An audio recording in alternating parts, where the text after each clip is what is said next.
c'est le bon moment pour faire demi-tour. Votre mémoire et votre intelligence sont deux choses différentes.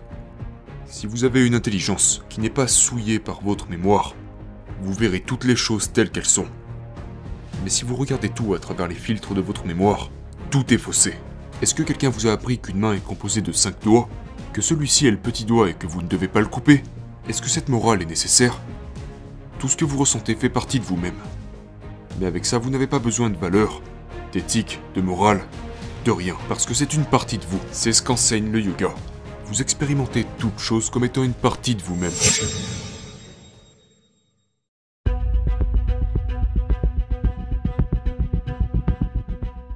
En tant que génération de personnes, notre survie est mieux organisée que jamais.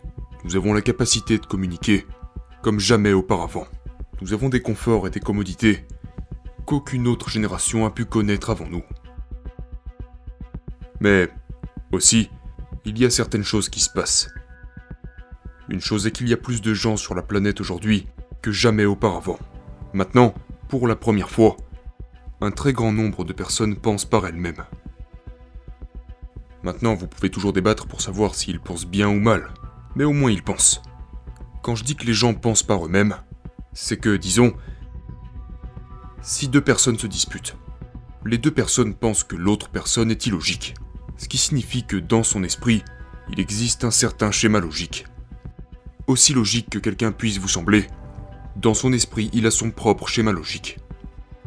Une fois ce modèle établi, il doit y avoir un accord pour que vous puissiez conclure quoi que ce soit avec lui. Et beaucoup de choses fantaisistes auxquelles vous croyez, comme votre voyage vers le ciel, ou ce qu'est l'au-delà, toutes ces choses commencent à s'effondrer.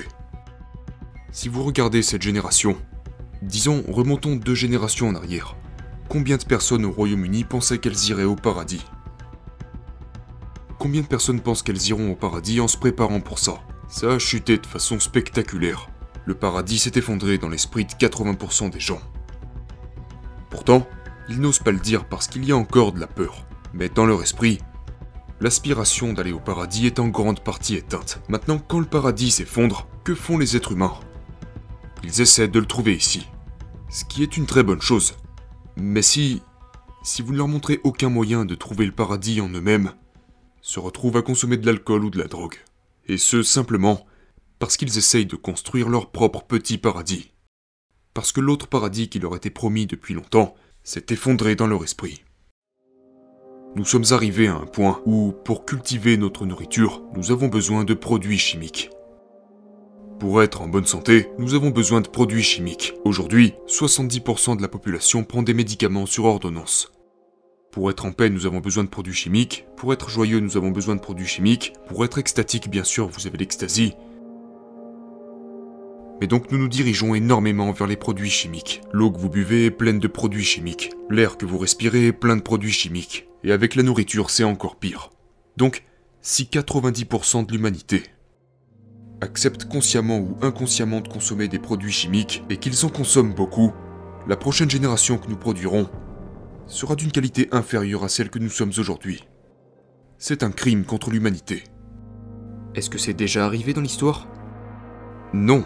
Généralement, la prochaine génération est toujours meilleure que la génération précédente. Mais aujourd'hui, nous arrivons à un point où nous risquons de produire une génération qui sera inférieure à la nôtre. Et une fois que cela se sera produit, nous aurons commis quelque chose de très négatif contre le processus fondamental de la vie. Maintenant, ce paradis qui s'effondre, c'est un peu comme un trapèze. Lorsque vous lâchez un trapèze, vous avez rapidement besoin de vous raccrocher à un autre trapèze. Et si vous n'en trouvez pas, vous vous raccrocherez à n'importe quoi d'autre. Aujourd'hui, nous avons massivement affaire aux produits chimiques. Sauf que ce n'est pas un autre trapèze. C'est un filet dans lequel vous tombez. Et maintenant, les gens font l'expérience de leur propre paradis. Sauf que cela les détruit à bien des égards. Ce que je dis, c'est que la chose la plus importante dans la vie, qu'il s'agisse d'une sauterelle ou de vous, c'est que vous vous efforcez tous les deux d'avoir la vie la plus complète possible. Une sauterelle essaie d'être une sauterelle à part entière. Un être humain essaie d'être un être humain à part entière. Maintenant, supposons que vous arrachez une patte à la sauterelle. À cette sauterelle qui se déplace en sautant. Si vous lui enlevez, avez-vous amélioré sa vie? Non. Et c'est la même chose pour un être humain. Si vous lui enlevez l'une de ses facultés, de quelque manière que ce soit, même temporairement, avez-vous amélioré sa vie? Non. Donc l'intoxication, c'est juste ça. Elle vous retire vos facultés pendant un certain temps. Sauf que si vous le faites continuellement, ça finira par vous retirer toute votre vie. Ainsi, vous sacrifiez ou subjuguez vos facultés pour un peu de plaisir. Ou peut-être beaucoup de plaisir, peu importe comment vous le décrivez. Mais ce que vous devez comprendre, c'est que vous faites un pas en arrière dans la vie.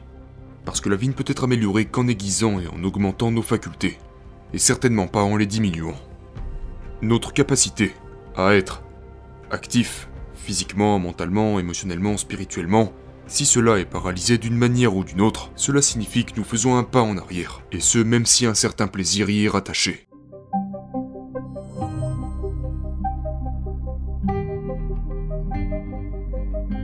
Est-ce que ces produits chimiques proviennent de la technologie? Ou est-ce que les gens prennent des produits chimiques en réaction à cette anxiété qu'ils ressentent? Non, non, regardez simplement les gens. Chaque être humain désire que sa vie soit meilleure. Mais si vous ne leur montrez pas les bonnes façons de l'améliorer, ils trouveront des raccourcis.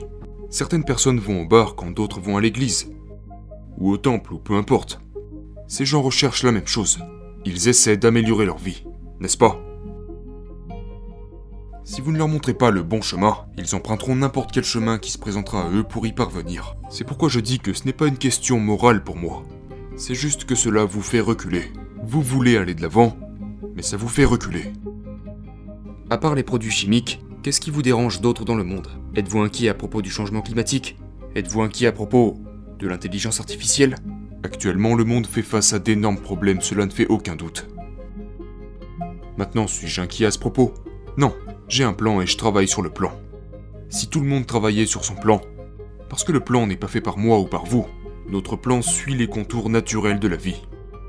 Si nous suivons tous le même plan, nous pouvons inverser la tendance. Mais si vous ne le faites pas au cours des 15 prochaines années, si nous commençons maintenant, que nous faisons tous activement des efforts pendant les 15 prochaines années, que nous faisons tout ce qu'il faut pour corriger les problèmes, d'ici 25 à 40 ans, nous connaîtrons un grand retournement de situation. Mais si vous laissez cela durer pendant encore 25 à 30 ans, que vous vous comportez comme si de rien n'était, et essayez ensuite de renverser la situation, il faudra 100 à 150 ans pour y remédier. Parce que c'est le genre de seuil sur lequel nous nous trouvons. Si nous le franchissons, alors renverser la situation deviendra un défi beaucoup plus grand qu'il ne l'est actuellement. C'est le bon moment pour faire demi-tour. Votre mémoire et votre intelligence sont deux choses différentes. Si vous avez une intelligence qui n'est pas souillée par votre mémoire, vous verrez toutes les choses telles qu'elles sont. Mais si vous regardez tout à travers les filtres de votre mémoire, tout est faussé. Donc, que voyez-vous chez nos jeunes d'aujourd'hui? Contre quoi les voyez-vous lutter? Voyez-vous de l'espoir? Voyez-vous de la confusion? Voyez-vous, le problème avec chaque génération est que la génération précédente pense que la prochaine génération ne sait pas ce qu'elle fait. Parce qu'elle ne comprend pas, n'est-ce pas? Sauf que ce n'est pas vrai. C'est juste que l'ancienne génération n'est pas en mesure de se réconcilier avec les nouvelles possibilités que la prochaine génération exhibe. Mais une des préoccupations, c'est que physiquement et mentalement, la prochaine génération, la génération actuelle de jeunes, semble être beaucoup plus faible que les générations précédentes, surtout sur le côté de la force physique. Et je ne suis pas en train de dire que la génération précédente est plus musclée ou quoi que ce soit, je parle de l'affaiblissement de l'espèce. Et si ça continue comme ça peut devenir dangereux. Peut-être que d'ici un certain temps, les humains auront des pouces surdéveloppés, parce que la seule chose qu'ils font, c'est envoyer des SMS. Ils auront des pouces surdéveloppés à l'extérieur, mais plus rien en eux-mêmes. Donc je pense en effet que les jeunes d'aujourd'hui devraient faire un peu plus d'activité physique, d'aller un peu plus en pleine nature, peut-être d'escalader des montagnes, de nager dans des lacs. Mais le problème c'est qu'aujourd'hui tout est devenu très sécurisé, surtout aux États-Unis. Aujourd'hui, si vous voulez nager, vous êtes obligé d'aller dans une piscine. Personne n'a plus le droit de sauter dans un étang et de nager librement, parce que sinon ils se font arrêter. Mais comment un jeune peut-il acquérir de la force et du courage? Comment peut-il apprendre à gérer le stress s'il ne fait jamais quelque chose d'un peu imprévisible? Aujourd'hui, tout est tracé. Sauf que ce n'est pas bon. Je vais juste vous donner un exemple. C'était quand je suis arrivé pour la première fois aux États-Unis. Nous donnions discours après discours, je donnais un discours, je le terminais, ensuite on conduisait pendant toute la nuit, et dès le lendemain matin je donnais un nouveau discours. Je conduisais donc à travers les États-Unis. Un jour, vers 2h du matin, on était affamés car on n'avait rien mangé depuis un certain temps. Et donc en cherchant à manger, on a trouvé un Burger King. On entre dans cet endroit, et puis on demande ce qu'ils proposent. Mais tout leur hamburger était composé de viande et tout ça. Alors j'ai dit non, et je leur ai proposé quelque chose. Donnez-moi juste les tranches de pain, et vous gardez la viande. Le serveur m'a regardé et m'a dit « Mais qu'est-ce que je vais faire de la viande ?» J'ai dit « Bah ça n'a pas d'importance, vous n'avez qu'à le donner à quelqu'un d'autre ou le manger vous-même. » Le serveur était tellement confus que je ne pouvais même pas y croire. Il était tellement confus qu'il a refusé de me donner les tranches de pain. Et j'ai dit « Ne vous inquiétez pas, je paierai comme pour un hamburger normal. Peu importe le prix du burger, je paierai le même prix. Donnez-moi juste les tranches de pain et gardez la viande. » Et il est resté confus pendant plusieurs minutes. Mais que vais-je faire de ce morceau de viande? J'ai dit, bah vous avez qu'à le manger, ou donnez-le à quelqu'un d'autre. Mais il a refusé. Il m'a donné les 2 tranches de pain, et a jeté la viande à la poubelle. Si je demandais la même chose en Inde, que je dis à un serveur que je ne veux pas la viande entre les deux, il prendrait la viande, la mangerait et me donnerait les tranches de pain. Tout ce qui concerne la configuration de nos systèmes éducatifs cherche à rendre toutes les choses logiquement correctes. Mais en termes de vie, tout cela est faux. Les mouvements physiques? Non, la façon dont vous utilisez votre intelligence. Pouvez-vous parler du physique? Parce que quand vous étiez un jeune garçon, vous avez commencé la pratique du yoga. Et j'aimerais que vous définissiez ce qu'est le yoga. Parce qu'il y a la version occidentale du yoga, mais j'imagine que la vôtre est différente. Peut-être qu'on devrait commencer par... Qu'est-ce que le yoga? Eh bien, aujourd'hui, de là où vous venez, le yoga signifie que vous devez ressembler à un vieux reste de nouilles. Le mot yoga signifie union. Et l'union signifie que vous en soyez conscient ou non, que en ce moment même, vous vous trouvez ici comme une partie intégrante de l'univers. Ce que les arbres expirent, vous l'inspirez, ce que vous expirez, les arbres l'inspirent. Et pas seulement au niveau de la respiration, mais... cela se produit à tous les niveaux. Si vous vivez jusqu'à 75 ans, ils disent que vous pourriez manger entre 12 et 14 tonnes de nourriture. Cela signifie qu'en ce moment, vous devriez avoir mangé au moins 600 à 700 tonnes de nourriture. Apparemment. Non, je vous demande, est-ce que vous en portez autant? Non, pas autant, non. Donc, c'est parce que même ce que vous appelez votre corps n'est pas le même corps tous les jours. Il change constamment. Le contenu de votre corps change tous les jours. Donc, ce que vous pensez être n'est qu'une frontière psychologique que vous avez établie. Maintenant, le yoga consiste à effacer consciemment les limites de votre individualité. Donc, si vous êtes assis ici, si vous faites l'expérience de tout ce qui vous entoure comme je le fais, c'est du yoga. Si vous vivez votre vie comme moi-même je la vis, avez-vous besoin de moralité? Ne leur faites pas de mal, ne faites pas ceci, ne faites pas cela. Est-ce que ça serait nécessaire? Non. Est-ce que quelqu'un vous a appris qu'une main est composée de 5 doigts, que celui-ci est le petit doigt et que vous ne devez pas le couper? Est-ce que cette morale est nécessaire? Tout ce que vous ressentez fait partie de vous-même. Mais avec ça, vous n'avez pas besoin de valeur, d'éthique, de morale, de rien. Parce que c'est une partie de vous. C'est ce qu'enseigne le yoga. Vous expérimentez toute chose comme étant une partie de vous-même. Maintenant, lorsque quelqu'un expérimente l'univers tout entier comme étant une partie de lui-même, alors nous disons qu'il est un yogi. Comprendre le physique est une chose importante. Car après tout, vous êtes enfermé dans ce physique. Vous ne pouvez pas en sortir. Donc un aspect important de la raison pour laquelle il y a une dimension physique au yoga est que ceci est la science de l'alignement de votre géométrie. De votre géométrie individuelle avec la géométrie cosmique. Quand une certaine géométrie est congruente avec quelque chose de plus grand, elle devient cette chose. Elle fonctionne de la même manière. Donc, dans ce sens, vous essayez de réorganiser votre géométrie afin qu'elle corresponde avec la géométrie cosmique. Le but du yoga est de réaligner votre géométrie. C'est pourquoi je rappelle constamment aux gens que, peu importe la raison pour laquelle vous faites les bonnes choses, parce que même si c'est pour de mauvaises raisons, si vous faites les bonnes choses, de bonnes choses vous arriveront. Toute expérience humaine vient de l'intérieur, n'est-ce pas? Et je ne sais pas combien de génies parlent de ces choses en Amérique, mais il doit y avoir 1 million de livres qui vous expliquent comment, vous savez, apporter du bonheur à quelqu'un d'autre ou quelque chose d'autre.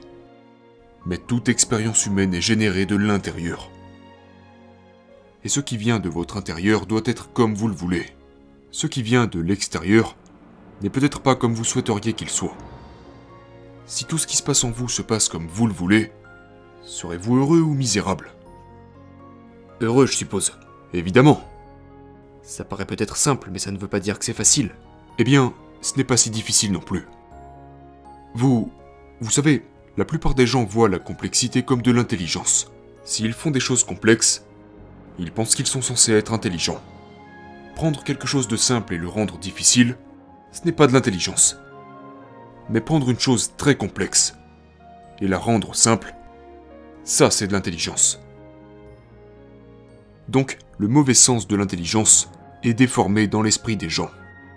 Ils pensent que s'ils font de chaque solution un problème, ils sont intelligents. Non, non. L'intelligence, c'est trouver une solution à chaque problème.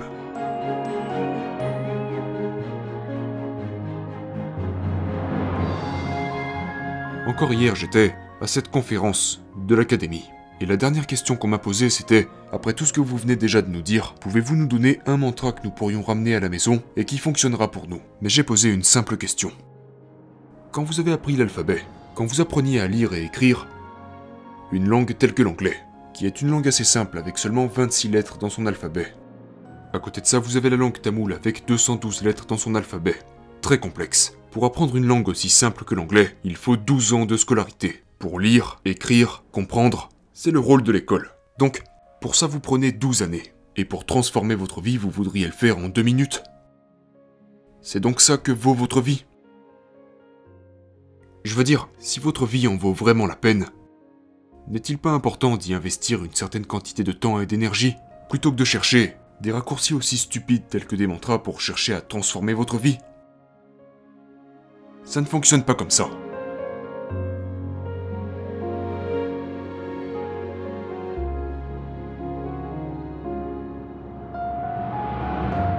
Soit vos pensées vous appartiennent, soit vous appartenez à vos pensées. Il faut vous décider. Est-ce qu'elles peuvent être dangereuses, ces pensées? Elles ne sont pas dangereuses. Elles sont fantastiques. Mais le truc c'est que des choses fantastiques qui sont mal gérées peuvent vous tuer. Une voiture peut vous tuer, n'est-ce pas? Pourtant c'est une chose merveilleuse une voiture. C'est devenu indispensable. Mais si vous conduisez de manière irresponsable, vous allez vous tuer. Et chaque capacité est comme ça. Chacune de vos capacités devient un problème si vous ne les exploitez pas. Si vous ne l'exploitez pas, c'est un sérieux problème.